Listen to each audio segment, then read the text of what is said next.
fresh every Tuesday for MSPs around the world. This is Paul Green's MSP Marketing Podcast. Oh, hi there, and welcome back to the show. Here's what we got in store for you this week. They're like, well, I don't know what to write. What am I supposed to write? And they kind of get overwhelmed with the entire big picture of the book. That's Cassandra Morgan. She's a published author, an expert at helping other authors, but she also works for an MSP, so she understands our world. And we'll be talking later in the show about how to use books as important marketing tools for your business. We'll also be talking about the concept of getting your clients and their staff to actually schedule time with your technicians when something's wrong, which should remove a whole load of frustrations, not just for them, but also for you and your team as well. Paul Green's MSP Marketing Podcast.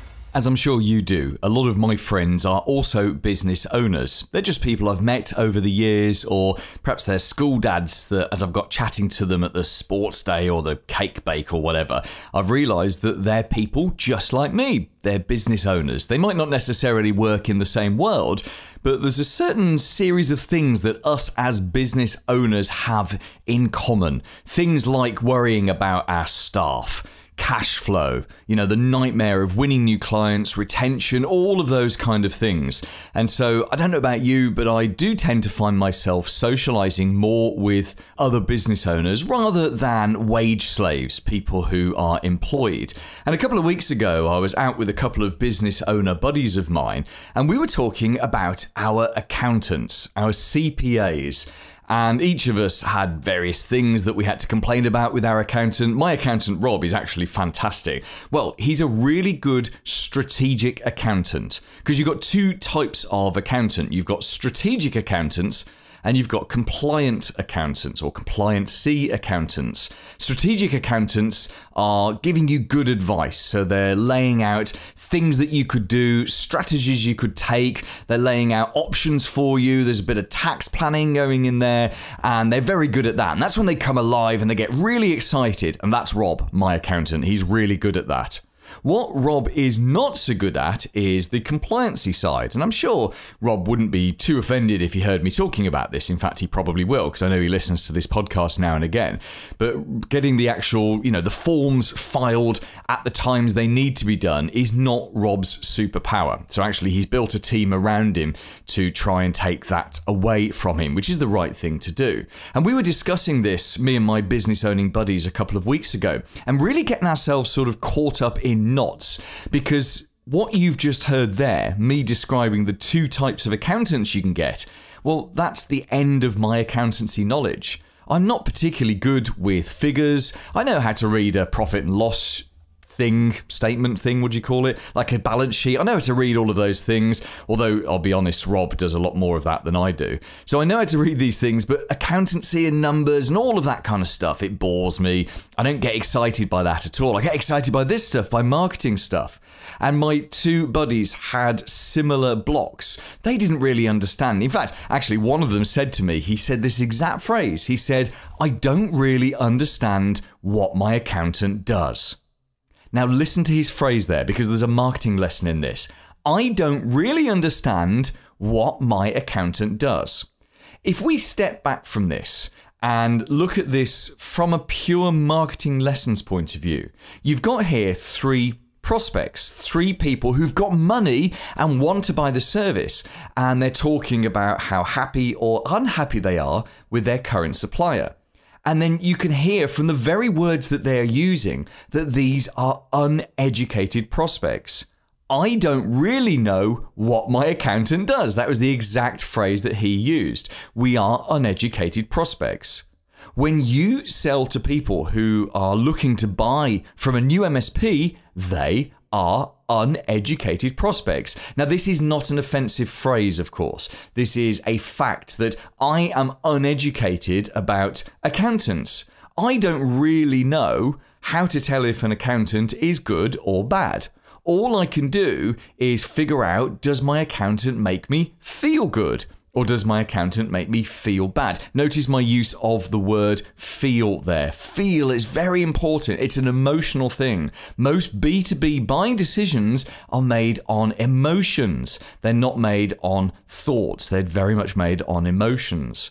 So I hijacked the conversation at this point and I told my business owner friends exactly what I'm telling you now. In fact, I think I said to them, oh, that would make a good podcast subject, writing it down in Todoist, and hence it's here today. But the concept there is sound. Anytime you are buying something that you really don't understand, so I'm going to suggest non-technology stuff, things that you don't really understand at a deep level, that's a great research time for you to realize what it's like being an ordinary business owner or manager buying from you. In fact, there are added complexities to this because really an accountant, a CPA, it's not that difficult to purchase. As we say, we need someone to fill in the paperwork, make sure all the figures add up, do whatever they do, and then give you a bit of advice. But that's it. Whereas, of course, what you do for business owners is so much more. It's all of their technology. It's all of their telecoms, potentially. It's certainly their cybersecurity. And these are all areas that are changing very, very quickly. Accountancy changes, but quite slowly, even though new laws are coming in. There's no huge revolutions in accountancy every 7 to 10 years, but there are in our world. Technology changes every 7 to 10 years. It's a complete revolution. It's happening to us again right now and will always be happening. And that's partly what your clients are paying you for. They're paying you to keep on top of this stuff so that they don't have to. Because they're not interested in it. They are uneducated prospects and they're quite happy being uneducated. So the next time you are coming to buy something that you don't really understand, stop and think, how do I feel right now? What am I thinking? What are the fears that are holding me back? What's stopping me from going with X decision instead of Y decision versus Z decision? What are those factors? Capture that, journal it, write it down. Because one of the greatest marketing weapons that you can have at your disposal is the ability to think and feel like the people you're trying to influence. As a marketer, I'm very lucky that I went through journalism training when I was just 19. And one of the very first things they taught me at journalism college was how to look at everything, the whole world, through the eyes of my reader. And later on, when I got into radio, through the ears of my listener. And being able to put myself in someone else's point of view, I now realize is an immense superpower, but most other people don't have that. So at a point that you're buying something you don't really understand, it's a great refresher for you on how scary it is to buy something that you don't know everything about. It's a great marketing superpower, and if you can develop it, it's going to give you a huge marketing advantage. Here's this week's clever idea. Have you ever had that thing where someone submitted a ticket and all over the ticket it screams, urgent, urgent. They've even written it in capital letters. Urgent, this is broken. It's the end of the world. We can't do anything with this. It's urgent, urgent, urgent. Please fix this. And so one of your technicians jumps on the phone and calls them back immediately because it's urgent. We've got to get this fixed. And when they speak to the person who submitted the support request, that person says, oh yeah, I haven't got time to talk about it now. Could you call back later? Have you had this happen to you? How frustrating is that? What was urgent to them earlier suddenly becomes reclassified as other urgent crises take over their day. I was talking to my peer group the other day. In my MSP Marketing Edge service, we run some peer groups, and I physically meet up in real life with a group here in the UK once a month. And we were talking about how do you get around that problem? Because not only is that disruptive for the technician, it's kind of disruptive for the user as well. Because if you've had an urgent support request, but you need more information before you can do something about it, then, everyone's just waiting around, waiting to talk to people. We came up with a really good idea, and I wish I could remember specifically whose idea this was so I could give them a credit. Instead of giving your user the opportunity to just submit a ticket, what if they submitted a ticket laying out all the details of the problem, and then they had the opportunity to access the live calendar of your technicians to actually book an appointment in? Now think about this from the user's point of view, and I apologize for using the word user. It's a horrible word, and I have said on this podcast before that the word user is a terrible word to use, but you and I know what I mean by user, so we'll just use it in this inside podcast. You think about it from the point of view of the user. They've got an urgent problem, what they perceive is urgent anyway. They go and submit a support request, and then instantly up comes the live calendar of your technicians today. It might be, let's say, 9 in the morning, and they can see when today or tomorrow they can talk to the technician. And in fact, booking some time into the live calendar gives them certainty that this will be dealt with in an hour's time or something like that. I think it's a beautiful thing to do. And you could just use calendly.com or Microsoft Bookings, which is part of 365. It's very simple to implement this. But what a beautiful way to ensure that everyone's time is completely maxed out. They have the certainty of knowing they're going to be talking to the technician at a certain time. And your technicians, well, it's so much more efficient for them to have it booked in that they're going to call someone at this time, and that's when they're going to deal with this problem. In fact, it's a bit of a deadline for them. And deadlines are good because deadlines drive action. If a ticket's opened at 9 a.m. and they know that they're going to be speaking to that person at 10:30 a.m., then they've got an hour and a half to look into that problem, maybe even fix it if there's something they could do before that.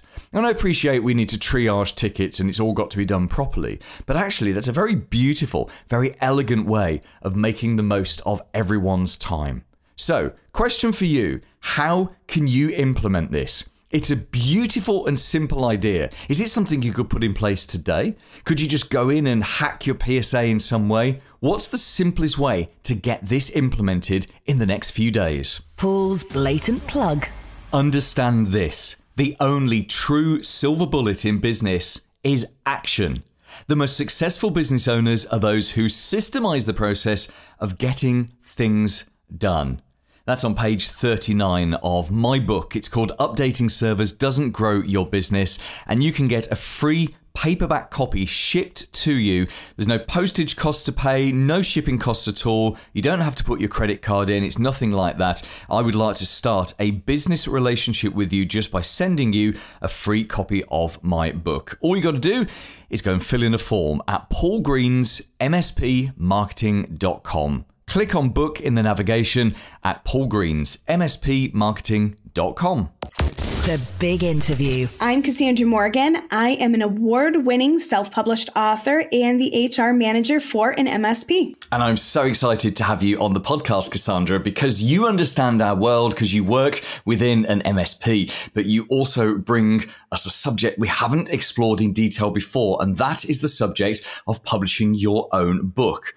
I believe, and I know that you believe as well, that this can be a very powerful marketing tool for MSPs. So we're going to talk about that in just a few minutes. Let's first of all explore your background and what makes you an authority on creating your own book. So did you say you've published a number of different titles? Yeah, so I have 6 of my own books. I've been in an anthology. I've been published in a few magazines. I was the managing editor for a local publication. I am also now the president of the Cat Writers Association. And long before any of that, my grandmother was writing short stories submitted to women's publications to help support the family. My father has been published. An uncle I never met has been published. My aunt has won an Emmy Award for some of her journalism.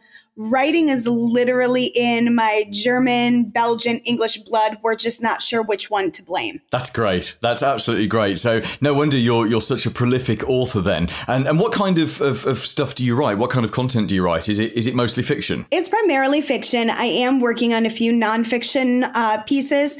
But I have a young adult fantasy, a paranormal cozy mystery, gothic fairy tale horror. And then over the quarantine, I published a clean romance. That was kind of like my quarantine book baby that helped keep me sane. I love it. What is clean romance? I realise that's not really a question I'd ever thought I'd be asking on this podcast. Clean romance just means it's not really very spicy. If you get my drift for romance, it's very like dip to black sort of thing. Very like PG-13, a lot of inferences about what happened from one scene to the next. Got it. So more 10 Shades of Grey than 50 Shades of Grey then? Yes, very much so. Yes. Well, I'm pleased myself with that little joke I did. So let's talk about, let's bring this back to marketing then. So why do you believe that for an MSP to write and create and publish their own book would be such a powerful marketing weapon for them? So I learned a long time ago that the term MSP is very much an insider term, right? We as technology gurus already know that people who are not well-versed in technology, they are not well-versed in technology. There is a very clear, black and white with that. And so when you go into business networking circles and you go into potential clients' offices and you're talking to them and they go, oh yeah, and we provide MSP services, I might as well be trying to speak, Tolkien's Elvish language to you, right? Like that's what it sounds like to them.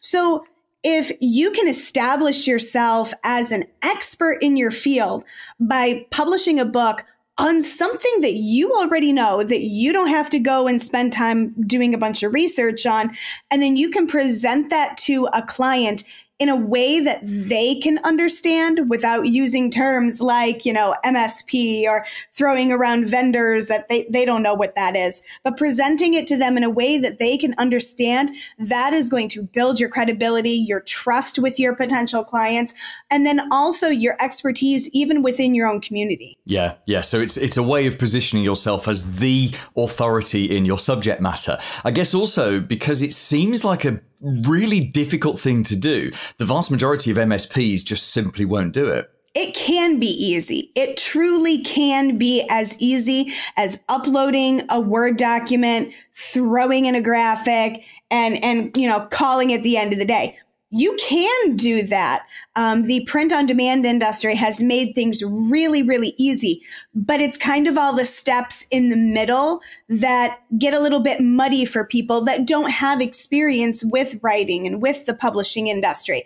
But they truly are, as long as you follow those steps, they truly are just as easy as uploading a Word document, slapping on a graphic, and calling it a day. Just takes a little bit longer. Yeah. Okay. So I'm going to ask you to talk us through all the different steps to publish your own book. Before I do, I have to give myself a second blatant plug in this podcast, which is we have a book. It's called Email Hijack, which we give to the members of our MSP Marketing Edge program. And what we've attempted to do, well, we've written a book which is about the horrors of someone stealing money from your bank account through your email. So it's written from the point of view of the normal business owner. And the idea is that you join our program, you get the book, it's half an hour's worth of work to personalize it, and then you can give it to a printer and they will publish it for you. So I've had to get in my own little extra blatant plug for that. Cassandra, if you wanted to write your own book, let's talk through the different stages. So I guess the first thing is actually figuring out what is the book going to be about? Because the risk is that you write something too technical that ordinary people simply aren't interested in. Absolutely. And you can do that by going through and kind of just making like a bullet point list of these are the things that I would like to cover, and then get into this is something in the industry that we call beta readers or alpha readers. And these are people that kind of give you their input on various different things throughout the process. And you can get them involved very early on while you're going through and just, making that checklist of these are the things that I want to cover. You can hand that checklist to one of these beta readers, somebody that you trust, somebody that would be typically an ideal client for you, and say, do these things make sense? Are these things that you want to know more about? And then that kind of opens the dialogue of what is it that your clients really are looking for when it comes to a knowledge base about what it is that you do. Because maybe the thing that you think they want to know more about, they really don't care. Yeah, so the kind of things that people really care about are the things that come up when you do quarterly business reviews or strategic reviews, as I prefer to call them, or when you're sat with prospects and the things that they bring up. And very often those things aren't hardcore technology things. They don't talk about servers and deeply technical things. They talk about things that worry them. They talk about what happens if this happens, or what happens if the internet goes down, or what happens if we can't access that. And I think that's gives you an idea of the kind of things that ordinary people are kind of interested in. Now, I think after you've come up with the idea, actually doing the writing, I suspect, is the thing that most MSPs would be terrified of. You're clearly a prolific writer, Cassandra. You've published, as you said, a whole ton of books already. What's a good writing process for a non-writer to get into? Or should they not even bother and just get it ghostwritten? Yeah, so there definitely is the pardon the term, but just vomit it out. That's kind of what we say in the industry, is just buckle down and get it out. But for some people, that's not quite as easy, because they're like, well, I don't know what to write. What am I supposed to write? And they kind of get overwhelmed with the entire big picture of the book. And I think the easiest way for somebody who doesn't have a lot of experience with writing is, remember, you cannot edit a blank page. And so pick a specific topic that you would like to discuss in, that paragraph, that chapter, whatever it is that you're working on. And that is going to be your main focus. Set yourself a timer, 20 minutes, 30 minutes, however much time you allocate. You can work on this once a week. You can work on this once a day, 3 times a day, whatever it is. But just for that 20, 30 minute period, that is what you're focusing on. Okay, so you're essentially turning it into a small task. I mean, that's really the secret of achieving anything big, isn't it? It's breaking down a great big, huge project that seems too much. It seems unsurmountable. It's about breaking it down into tiny little steps. Absolutely. Absolutely. And when you start talking about story structure, even in the sense of fiction, there are very specific arcs. I don't know about you, but there are some movies that I'll go and see in the theater, never seen it before a day in my life, brand new characters, and I can predict what it is that they're going to say almost to the word at the exact moment.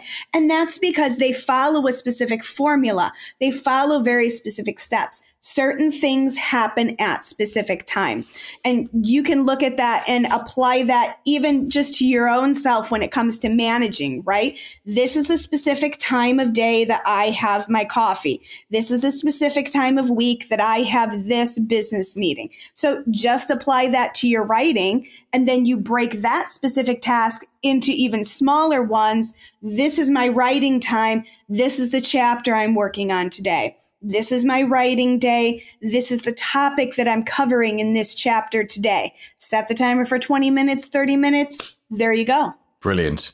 What about, let's circle back to ghostwriting. So what about finding a ghostwriter? Is that something you would recommend to people who absolutely have this fear of writing? Or do you think that ghostwriting is actually just a way of making a difficult job even more difficult? If you have no experience with working with a ghostwriter, I would tell you to go out and find somebody who does. Ghostwriting is very popular for a lot of these very prolific authors. So think like James Patterson, Nora Roberts. What they're doing is they're giving their basic core outline to somebody, and then the ghostwriter is writing it, giving it back to them, and now all they have to do is edit it from that point. Wait, hang on. Are you saying James Patterson doesn't write the books? He just comes up with the ideas, someone else writes it, and then he just tweaks the content? Maybe. Did I just drop some tea? I'm sorry. Possibly. Yes, possibly. So, the problem is for people that are just starting out in this industry, if you don't have other more experienced people that you can go to with questions, you are going to get scammed so fast and so easy. So you have to read a ghostwriter's reviews, have your business attorneys check over the contracts. If they don't send you a contract, that's a red flag right there. So just make sure that you're doing your homework, like you would for any vendor that you're potentially going to use within your own business. You know, you want to make sure that if this company is trying to sell you that they have really great data security tools, and then you find out that, you know, 2 years ago they had a major security breach, that might not be a person that company you want to work with. Same thing applies to ghostwriters. Ghostwriters can be very, very helpful if you are busy, if you are just don't have the skills for writing, that's okay too. But you have to do your research or you are really going to get taken advantage of. Yeah, that makes sense. Okay, so you've got your manuscript. I guess the next step then is actually getting your book designed. Is that a lot harder than people think it is? Yes and no. There are a lot of tools out there, even free tools that can help you design it. It's just how much time do you have to dedicating to learning that platform, as well as what are the industry standards? So can I poke fun at you for a minute on something? Yeah, sure. Because I have one of your books. Oh, no, really? Yeah, I'm sorry. So if you were to look inside, I have the Updating Servers Doesn't Grow Your Business book that you had written.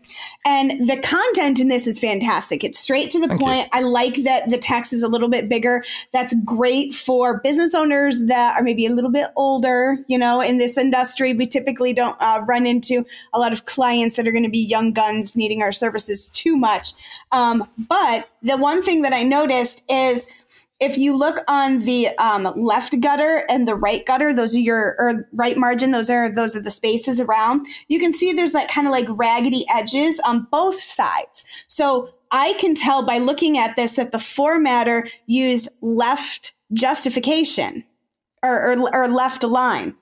Yeah. What they should have done is they should have used justification, because that would have made the outside edges of each of these pages a nice, clean, straight line. And those are things that, unless you've been in the industry like me, where I look at that and I can see that, you're probably going to want to get a professional involved to design your interior and design your cover for you.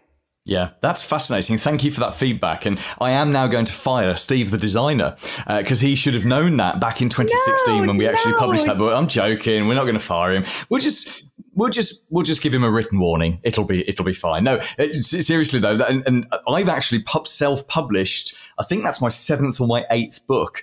It's just, you know, and they've all been written by me, designed by Steve, and we've self-published them. And you're the first, and I've been doing that since about 2010 across a number of different businesses. And you're the first person that's ever pointed that out. And actually, that's really obvious, because I can see in my head now picking up any other book and opening it, and you've got that justification on both sides.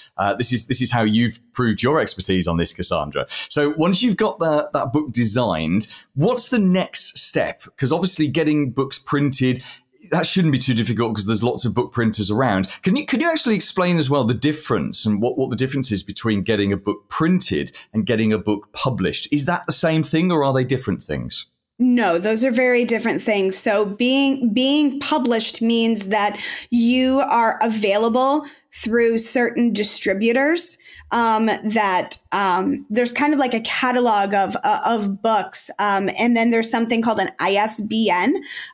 So that's that little barcode that's on the back of the books, and that is unique to your book.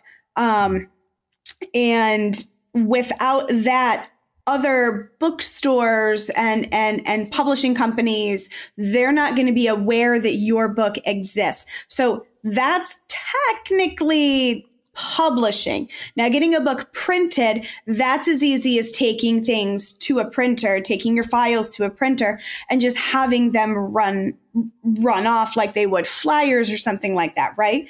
And you can do that. We can kind of get into some of that a little bit later, because that's like a really big topic to discuss. I want to jump back a little bit to your question of, okay, the book has been designed. Now what? Or now you're going to publish it. Now what? So there's actually a step in between there. So while your book is still in progress. And it can even be while you're still writing it. Once you've, before you've completely given it over to your editors, which we haven't talked about yet either, you need to do some pre-marketing in there. You need to be setting up some kind of email list, preferably to clients, not just your family and friends, though they can certainly help boost the signal. But setting up an email list to say, hey, I'm coming out with this. If you want to learn more about this, sign up. You can be releasing weekly or monthly updates as you're working on things about like, hey, here's 3 paragraphs of a chapter that I wrote. Are you still interested in this? Yeah, don't worry. It's still coming out. Work on engaging within your local community at this point, depending on what your timeline for publication is, of getting interviews set up, getting book signings set up. Let people know that, hey, I'm publishing a book right now. Here's a sample of it. Can I come in and speak to your chiropractic association? You can use that before it's even done to start establishing yourself as an expert. So that's kind of like the pre-publication marketing that happens. I love this. So it's using the book even before you've finished the book and got it out there. It's using it to stamp your authority. And, I can see an MSP going and speaking to networking groups, going and speaking to business associations, using their following on LinkedIn, using, their following on email, in their email newsletters as a way of actually talking about the book. Because as we said right at the beginning, very few MSPs will actually ever do this. So it not only stamps your authority, it gives you a point of differentiation as well. Okay, you offered earlier to talk in detail about the printing, and I'm going to say let's not do that on this podcast because I think we can go too in detail. And I know that you are able to help MSPs who do want to write their own book, and we'll come on to that in a second. Let's just finish with that the culmination of this project, which is of course actually getting that book printed. So once you've got that book printed and it's out there, what would you recommend that MSPs do to continue to use it for the max? Would you give it away on your website? Would you give copies away to people that you meet? Would you recommend that they sell it? What's the best thing to do with that powerful weapon once you've got it in your hands? So I would recommend that if possible, you have 3 different versions of your book. One is going to be a super condensed version that's almost white paper-like. And it's absolutely fine if you want to leave certain things out. Another one is going to be a very, very small copy. It's kind of like the next step up. It's bigger than a white paper, but it doesn't quite go into nearly as much detail. And this one is very much the layman's terms. This is the one that you would give to your most technological, illiterate persons, right? And then your last one is going to be your big fancy one. Okay. So if you are not doing ISBNs, and you're just going through and getting these printed at a Kinko's or wherever, then you can use the same covers for all of those as well. Okay. So your white paper version, that's going to be the one that you give away for free on your website. This is the one that entices people to want to learn more. This can also be the sign up for my email list and get the first chapter free kind of thing. You can do that as well. So your medium version, that's going to be the one that you give away in your business promotion box. If you're doing any kind of speaking engagement where they've asked you to provide something for every single person, you can do that. And then your big version, that's the one that you can sell. Or if you're doing a speaking engagement and you just want to give one away to somebody, you can give that one away. And that's the one that you would really invest in doing, dust jacket if possible, hardcover if possible. But anyway, yeah, that's the big one. That's the fancy one, the elite one. This is all fantastic information. Thank you so much, Cassandra. Tell us what you can do to help MSPs who want to publish their own book, and how can we get in touch with you? So you can visit me at authorcassandramorgan.com/MSP. I have a little video on there for you that kind of goes into a bit more detail, maybe covering some of the publishing things that we didn't necessarily get to. And then if you want to enlist me to help with any kind of your editing services, coaching, if you just need a cheerleader kind of along the way, you can fill out a form there. And then I'm also going to have a webinar series that goes into very, very, very specific detail of every single step. And they are steps that you can use both for fiction and nonfiction, because maybe once you get your first nonfiction book about MSP out there, maybe you've decided that you finally want to write that clean romance that you've always been wanting to do. And this webinar can help you with that as well. I love that. Thank you. We're going to have thousands of MSPs across the globe producing clean romance, which is just, it's going to be a whole new industry, a whole new cottage industry created from this webinar. You and I are going to continue talking in the extended interview over on YouTube. I want to ask you what project you're working on right now, because prolific writers such as you always have something on the go, Cassandra. I also want to ask you, just pick up on a couple of things you talked about earlier, particularly famous authors not writing their own stuff, because I'm genuinely shocked by that. Also, I think we'll have a bit of fun, which is I've got just over here on my bookshelf, I've got all of the books that I've published in the last decade or so. And I think it'd be quite good to get you, the expert, to just give me some critiques on my cover designs. That would be quite a fun thing to do. We're never going to go back and republish them, so we might as well just have some fun with that. Thank you very much. We're going to go and continue that interview right now at youtube.com/MSP marketing. Paul Green's MSP Marketing Podcast. This week's recommended book. Hi, I'm Andrew Moon. I run Orange Nomad. I turn hustling entrepreneurs into calm, unstoppable CEOs. My book recommendation right now would be from the two guys who run Basecamp.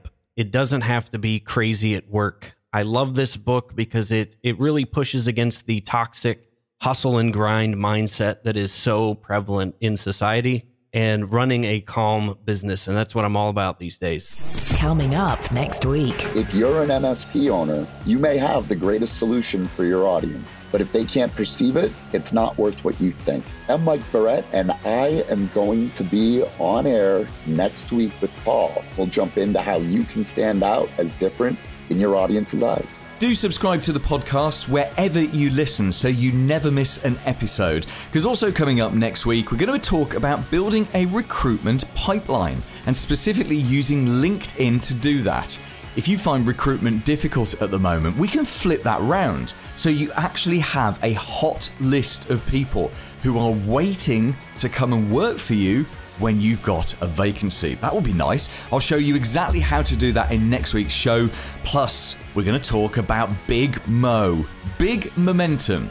I've noticed that the MSPs who consistently do the most marketing seem to be luckier than all the other MSPs put together. They seem to have more opportunities and more chances to convert those opportunities into clients. Let's talk next week about putting in place Big Mo, big momentum into your business. Over on YouTube right now, we've got the extended interview with this week's guest, Cassandra. And on Thursday, we'll publish Another Byte. It's our show about this podcast. Join me and host Sophie Law as we discuss some of the issues that we've been talking about today. Then join me next Tuesday and have a very profitable week in your MSP. Made in the UK for MSPs around the world. Paul Green's MSP Marketing Podcast.